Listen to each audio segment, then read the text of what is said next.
Welcome to the HCI family of podcasts. We're your source for personal, professional, and organizational growth and development. We share our own original research, explore industry trends, and interview executives and thought leaders from across the globe. Join us for practitioner-oriented content around all things leadership, HR, talent management, organizational development, and change management. Maximize your personal and organizational potential with the HCI family of podcasts. Jevon Wooden, welcome to the conversation today. Hey, thanks so much for having me, John. I'm excited for this one. It is a pleasure to be sitting down with you. You're joining us from the DC area. I'm south of Salt Lake City in Utah. And today we're going to be talking about integrating empathetic leadership into your strategies. Great topic. I think there's never been a time where, the need for empathy has been higher, it seems. Yes. Like we're in a very interesting time and place in history. Very politically divisive, socially divided country at this given point in time, and it's hard to have important conversations when things seem to be so polarized. Right. But we lead diverse organizations, and so as leaders, we need to understand how to have empathy, show empathy, model empathy for others around us, and how to really integrate that into our leadership practices, into our organizational and team practices so that people can feel seen and heard and safe to be who they are and bring, their unique backgrounds to the organization for the benefit of everybody. But in a divisive world, in a polarized world, that's hard to do. So anyways, I think it's going to be a really fun conversation, a lot of great insights in store for the audience today. As we get started, I wanted to share Jevon's bio with everybody. Jevon Wooden is a sought-after speaker, coach, and author specializing in empathetic leadership. A veteran CEO and expert in emotional intelligence and DISC, he empowers leaders to build high-performing teams, foster thriving workplace cultures, and achieve sustainable business growth. Jevon's insights have been featured in Forbes, Entrepreneur, Inc. magazine, and many more. Again, a pleasure to have you. Anything you would like to highlight by way of your background or personal context before we dive on into the conversation? Yeah, I think it's important, John, to just allow people, you read a little bit of the background, but allow people to understand that how I landed on this empathetic leadership concept. Mm-hmm. And I landed on it, you mentioned the military, but I was also in tech.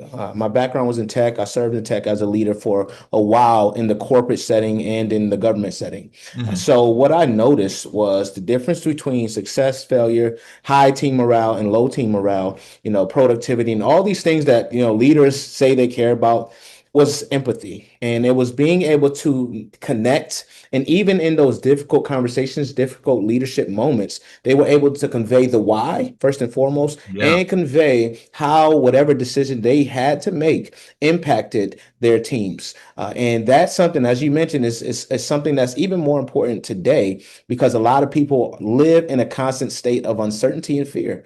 So I just wanted to give that context prior to us even diving into this conversation. Yeah, no, you're absolutely right. The complexity, the uncertainty, the fear that's behind so much of the polarization and divisiveness is real. And, so people get into the fight or flight response, right? When they feel threatened, when they have fear, and your kind of rational brain turns off and you get into that fight or flight. And then that's when bad things tend to happen. Like that's when bad interactions happen. That's when people snap and lash out and all those sorts of things. And so like just to be able to recognize and acknowledge, like it's a challenging, tough time for folks in a whole wide variety of ways. And there may be someone sitting across the aisle from me who I disagree with like passionately in terms of like political, social, economic views, those sorts of things, but they're still a person, they're still a human being. And a lot of their views are probably driven by fear and concern and fear for their futures and the future of their family, their kids, in ways that maybe I don't agree. I don't think those same fears, are things I'm concerned about. But I can acknowledge that fear exists, and I can acknowledge that uncertainty exists, and that that's a natural human response, right? It And so is. having that level of acknowledgement and recognition, and then empathy towards that person who I may completely disagree with on a whole bunch of things, that gives us a chance to like interact with each other in a real human way, an authentic, genuine way where I can see them and be with them and see who they are. And, like we're all complex people. We all have good. We all have things that aren't good. Like I'm certainly not perfect. Like I try to do right by others, but like I have blind spots. I'm sure I'm not perfect. And so I can give grace to other people as I hope they give grace to me in terms of how I try to interact with people and try to interact with the world. That's just a very different way of approaching, difference and people who may see things completely different than me, in ways that I find even reprehensible at times. But I can interact with them in a human way, and that like there's so much better potential for good outcomes in collaboration and teamwork when we can approach things that way than when we just start to like otherize people and start to Mhm. label them and start to say, oh, well, they're terrible. And that's the easy way out. And we need to take the more empathetic approach and recognize the good in everyone and find ways to find common ground and to build off that common ground so that we can build towards a common future that's going to be positive for everybody. Yeah, absolutely. You said a lot of great things there, John. And one of the pieces that I want to start with is the component of that rational mind, the cognitive mind. A Mm-hmm. lot of folks like to say that they're rational. I got news for everyone. We're all emotional. Yeah. That is the beauty of being human. It could be a gift and a curse depending on how you train and develop that muscle, because it is a skill to be able to kind of, rationalize and kind of regulate yourself to Yeah. allow space to be empathetic. And that is the hardest component for a lot of folks, especially if you consider yourself, A type personality, someone who wants to get their point across, etc. The best thing we can do though is understand that your emotional mind processes everything before your rational mind does, about Yeah. 2 to 5 seconds before. And that is a lot of time to go off the handle, to say something that you shouldn't have said, to do something that you shouldn't have done that you can't take back. So I challenge everyone to place an interrupt between what they think they thought, because it was probably the emotional side, and what they do and how they respond versus react. And to do that, a lot of times it's just what I call the sip breath. The sip breath is Mhm. as long enough to take a sip of water. It's about 2 to 5 seconds, depending on who you are. So it allows your cognitive brain to take over. That has been a game changer. When I coach clients, they're like, man, it sounds so simple. But taking a moment to pause and process and ask the questions before I give my statement is one of the most difficult things being a human. So when we talk about giving space to someone else, when we talking about having a respectful dialogue, especially in times of disagreement, it really comes from framing. We need to start reframing our processes and understand that many of our perspectives and our statements come from our beliefs, our experiences, our backgrounds, what we were influenced by. A lot of us don't really understand that. So Mhm. we need to make that space to say, okay, let me understand your perspective. Let me ask a couple of questions. How did you arrive to that? How did you come up with that? Those types of things. Tell me more about that is one of the most powerful things that we can say. And then that way we use that information to say, okay, I respectfully disagree, and here's why. If you're in a leadership place or statement in your role, you can say, all right, I understand what you're saying, but here's why I need to make this decision and we have to move forward. That changes the dynamic of many conversations. And you can use this with your spouse, with your friends, in corporate, wherever you are. It's really about just taking the moment to be transparent, to be accountable, but to be respectful and tactful in your conversations. Yeah. Oh, I really appreciate that. And I think again, taking a moment, like we've all heard, sit on that email. Like if you have like a strong response that you're going to send someone in an email response, don't just send it, like sit on it, sleep on it for a day, for a night, and then come back to it. And you'll probably see ways to like moderate things and Hmm. make sure that you're not going to be counterproductive or you're not going to hurt relationships or whatever in unnecessary ways. The sip test, like literally it's the same idea. it's just faster, and it just that basic opportunity to pause briefly or take a few deep breaths or whatever, Mhm. right? Like to just not have that initial response in times of tension and difficulty. It can make all the difference in the world. So that self-regulation, like you said, is really, really important. Just recognize we're all human. Like we all deal with this, right? And the difference between whether or not you're going to fly off the handle in immediate response to something or have a more measured, productive response to something often is just your self-regulation practices. Mhm. And that's a muscle you can build over time. Like maybe it's not something you're used to. Maybe it's not, how you were brought up, or in your home it was different, or what, like we can all say all these different things and maybe a cultural difference or whatever, but like ultimately we can all build that and develop that skill and that muscle, so that we have better self-regulation, self-emotional regulation, and we can still honor the emotions that we have, but we can also not be held captive by the emotions that we have. Right.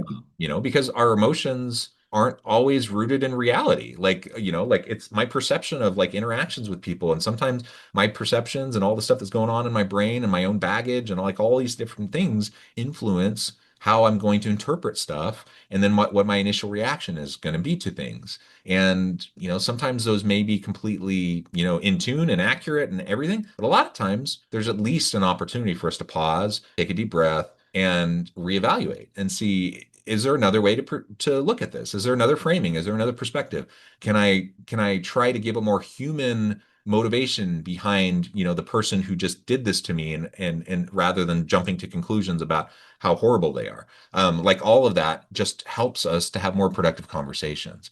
And that's not to say that sometimes there are just horrible people. Sometimes there are terrible Mhm. people that intentionally do horrible things. So we do have to be protective. We don't want to put ourselves into abusive environments, and we do need to find ways to remove ourselves and put up boundaries and remove ourselves from those environments. But for the vast majority of people, in the vast majority of interactions, I just do not believe that there's ill intent behind a lot Mhm. of those things. It's just the natural human emotional response that maybe we're not self-regulating very well, and we could be far more productive on it. I think most people wake up in the morning just wanting to get through their day, just wanting to do right by others, wanting to, have a happy, successful, fulfilling day. And then lots of stuff gets in your way, and then you get frustrated, and then you get angry, and then like there's all sorts of things that can derail you. And we all go through that each and every day. And so just being able to come to the difficulties with a little bit broader perspective, can make all the difference in the world. Yeah, you know what's beautiful about empathy, John, is empathy. You really cannot be empathetic if you are not self-aware and Yeah. you do not have self-care. And I say that because empathy, a lot of people misconceive, they misperception. They have a misperception on what it is. They think that empathy and people pleasing are the same thing, Mm, and they're two different things. very different. Yeah. Empathy is being comfortable with self, but allowing room to say, all right, I know I don't know everything, and I know my way is not the only way. I know my experiences are not the only experiences. Let me be open to listen and learn. Let me be curious. And that's really where that stepping away you mentioned, when you talk about protecting your energy, you're not going to stay there and listen to someone who's denigrating or belittling you. What you're going to say is, you know what, in my empathetic tone, I'm going to say, you know what, I respectfully disagree. And I see that you are not in a position to have this dialogue and this conversation. So I'm going to remove myself here. I hope you have a great day. You said, instead of cussing them out, you said the same thing in a better tone. And that's what I love about it. It's still saying exactly what you wanted to say, but understanding, like you said, that there is a human you're speaking with, whether they are what you may perceive as a bad human or not.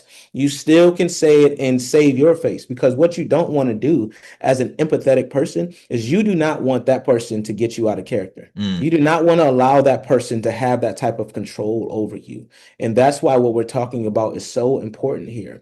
Empathy means that you have to be so comfortable with yourself that you can approach a situation and a circumstance with a different lens no matter what's happening. You're going to take that high ground and you're going to say what you want to say. Not going to let somebody run over you, but you're going to ensure you do everything respectfully and tactfully. Because what happens if we don't is we go off and we say, oh man, I wish I would have said something different. I should not have allowed that person to get me out of character or get me upset. And that's the beauty of what we're talking about here. Same facts, different approach, and you get completely different results. Because once you say that to that person, like, hey, I see that you're not in position, I'm going to move on, have a nice day. Now they're going to go on and be like, dang, maybe I was, being a butthole on that approach, or you know what, maybe I need to evaluate myself.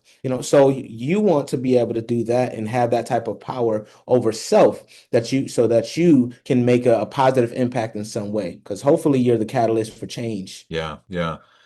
One thing that's interesting, in terms of like social, cultural, political polarization, one thing that I just didn't think would become a thing, but it has, is like in some circles, an attack on empathy. Hmm. Elon Musk famously said recently that he thinks, the something to the effect of like the biggest weakness of modern civilization is empathy. Like there's definitely a contingent that thinks empathy is weak, that empathy Hmm. is a detriment. I think you've already helped to reframe it in a way that maybe even people who might, agree with that might be able to see, okay, there's really important value here. But like, how would you respond to a Musk or someone who has that kind of a way of understanding the world? Like, not only, I strongly believe not only is empathy not the biggest weakness of modern civilization, it should be and can be the biggest strength of modern Hmm. civilization. And so, if you have me and Musk in a room together and we have diametrically opposed, views on something as what I would think is fundamental to humanity is empathy, like how would you respond to that? Yeah, well, the first thing is folks have to be open. I highly believe that you can't argue with fools because from a distance, people can't tell who is who. So with a Musk, he is not open to hearing about empathy. So I wouldn't even entertain the conversation because I'm just Mm, going to be wasting my breath. But with someone who is curious and maybe misguided on it, then I would have that conversation. I would ask them first, like, what are your thoughts on empathy? And this is something I do when I come into environments that are not really known to be emotionally intelligent. Like I do a lot of work in construction, for example. My first question to them is, what are your thoughts on empathy? Right? What are your viewpoints? Do you think it's useful at all? Do you find it useful sometimes? Do you think it's beneficial all the time? And what does it look like? I need to understand from their perspective, what do they feel it is? And that's why I said earlier, most people think being empathetic is people pleasing. So then I have to reframe like I did earlier. I have to say, yeah, okay, I understand that your perception is empathy is being weak. Your perception of empathy is relinquishing control. Your perception of empathy is maybe, kind of coddling people. Well, empathy actually is looks different in circumstances. So being empathetic to one person may mean I'm giving them a little bit of tough love. Being empathetic to the other person may mean that I take a softer approach, but I need to learn that person. And the only way for me to learn that person is to understand their experiences and where they come from and why they behave a certain way. Everything we're talking about here is pattern recognition, right? mm, Our patterns and the patterns of others. So if I can understand that, I can first understand my triggers, my biases, my blind spots, things that impact the way I handle certain things. And then I come to this person and say, hey, I know that this person typically approaches things in a brash way, or they don't like to listen, or whatever it is. Then I'm going to approach with an empathetic lens from a different standpoint. So that's first and foremost. And when I do that, and when I take the time to listen before I ever utter a word of guidance or a statement, they understand that, okay, we're in a space, we're in a spot where I'm not to be judged and we can listen and talk respectfully. And that's what I look to establish with everyone. First, I need to establish that rapport with them. I need to give them space to understand that, hey, we are here to have a respectful conversation. I'm not going to denigrate you or say anything mhm. off the rails to you. I expect the same thing. If you do not give that to me, my empathetic lens is going to say, hey, What you just said made me feel this way. I would appreciate if that's my first statement. Everything I do is about respect from an empathetic lens. But I'm also going to make sure we establish a contract during our conversation that if you do break that respect or that trust, then I'm going to acknowledge it and I'm going to let you know. Then we can move forward. So that's what I like to do with people who kind of have that different lens is I want them to understand and hear themselves because once they hear themselves, they can start introspecting. And then I'm going to mirror it. So, what you're saying is you believe empathy is not effective because you believe that it means that you're weak and you're not going to stand up for yourself. Is that a fair assessment? They're going to say yes or no, right? So, I Yeah, want to make yeah. sure I'm playing it back so they can hear it externally because sometimes that's what it takes for them to have that aha, like, you know what, that actually does not make sense what I just said, right? And that's how we go back and forth and we just have that dialogue. And because I feel like a lot of folks who have a negative lens or a negative association with empathy is just because that the environments they've been in have assimilated them to thinking to a certain way of thinking. So if we can open and we can just have one little crack in that thought, then we have a game plan. We can continue to have this conversation and allow them to see. And then another thing that I like to do is I like to bring in facts. I don't want to just go off of feelings because that's what their challenge to it is. Like, oh, it's just feelings. So I bring in facts and I bring in facts based on their situation. For example, construction, I'm going to keep going with this one. Construction has the second highest suicide rate. They have the highest substance abuse rate. They have one of the highest workplace violence rates. What does that tell you? They don't have a very empathetic culture and their people do not feel comfortable sharing when they're having issues and they're not very supportive. So those types of things you can't argue with it because it's a fact. I can literally go to the Health National Association of Health and show you these things. So that's what I like to do. No, I like that. Yeah, just having an open conversation with folks. Also, holding to your boundaries. Like you don't need to put yourself in peril. You don't need to put yourself in Hmm. a position of abuse, verbal abuse or emotional abuse or whatever. And save your energy and focus on conversations that can matter. And this is one reason why I think a lot of times like online debates, like going into chat rooms, going into the comments of a news story or social media debates, why they're kind of often pointless. Hmm. And oftentimes all they do is cause retrenchment as people, find themselves in an echo chamber and then they seek out confirmation by it. They have confirmation bias. They seek out things to confirm what they already believe. And when they feel attacked, they just retrench further, more deeply into what they think. And there's not a lot of space in kind of a more anonymized online environment to have these types of debates, especially with someone who has no interest in actually being intellectually curious and trying to understand where the other person's coming from, who has that intellectual humility and is willing to have that self-reflection. That's hard to do in person, but it's even harder to do in a more anonymized, separated online environment where you can totally dehumanize someone on the other side of the Hmm. screen in your head, right? And so I think all of that's really great advice. And a really important thing to remember as we're having these conversations with folks, so that we can be as healthy and productive as possible as we try to move forward. Because I don't believe in throwing my hands in the air. Like just Hmm. because we're polarized, more polarized than we've almost ever been, perhaps at least in recent history.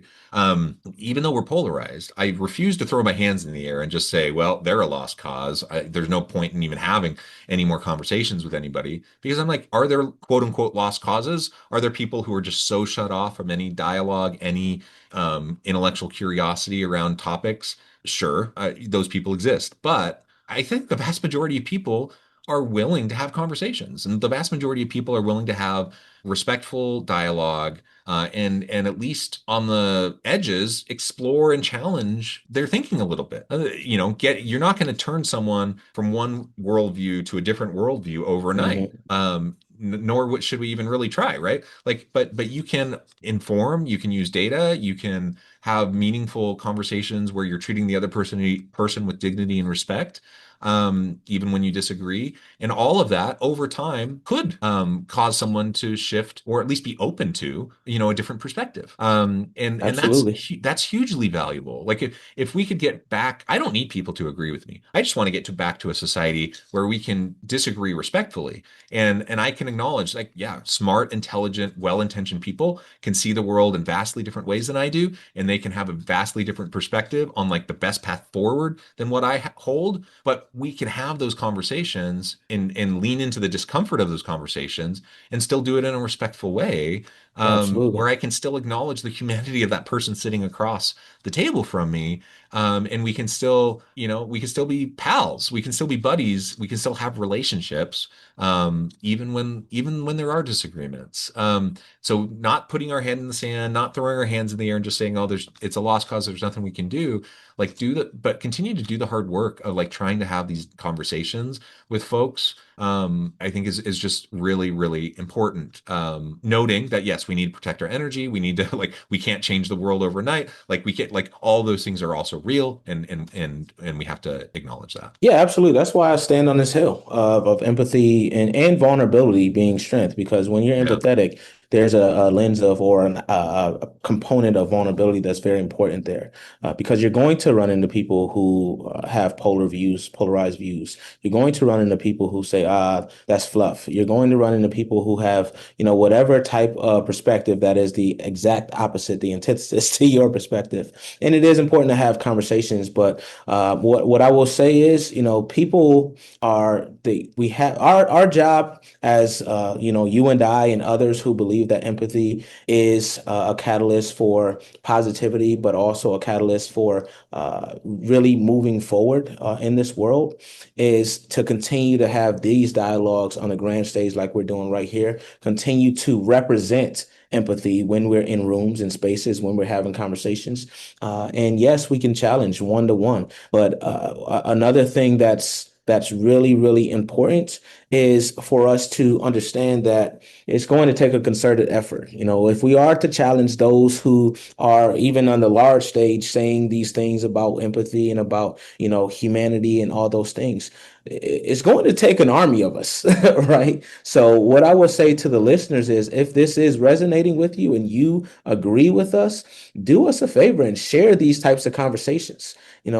Put us in rooms where we can have more dialogue with others who may even challenge this notion. That's what's going to be the catalyst for change. Yep. Because I love what you said. You don't throw your hands up. And even with Elon, I'm not saying I would throw my hands up with him, but the key is to identify when someone's actually open to the conversation, or they're just so stuck in what they believe that maybe I'm not the voice for them. But if we create an army of voices, maybe one of those can get through and be that change. And I am completely fine with that. And I love the fact that you brought that up, right?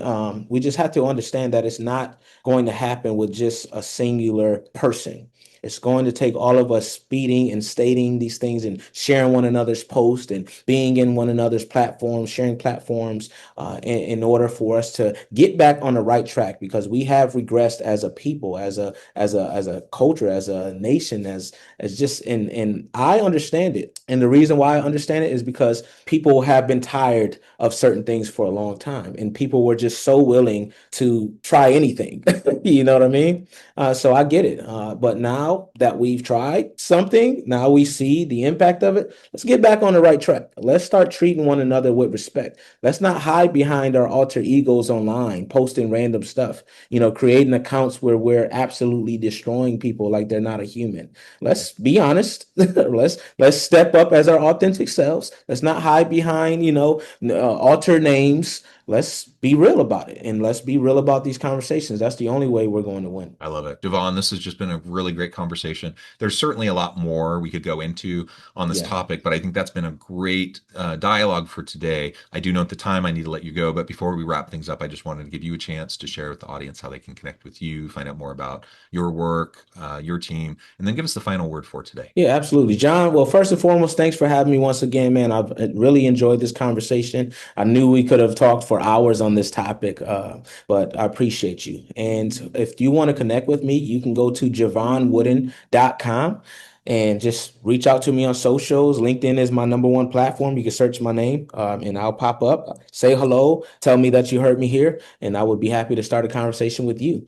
And then the final word is exactly what I just said. Take this, don't just listen to it, but take action. And the action is sharing this episode, sharing this conversation, reaching out to us, letting us know where we can be, sharing your thoughts on the topics. That's how we're going to move forward. So that's my word of the day. Awesome. Wonderful. Jevon, thank you so much. It's been a pleasure. I encourage the audience to reach out, to get connected, find out more about what Jevon can do for you. And as always, I hope everyone can stay healthy and safe, that you can find meaning and purpose at work each and every day. And I hope you all have a great week.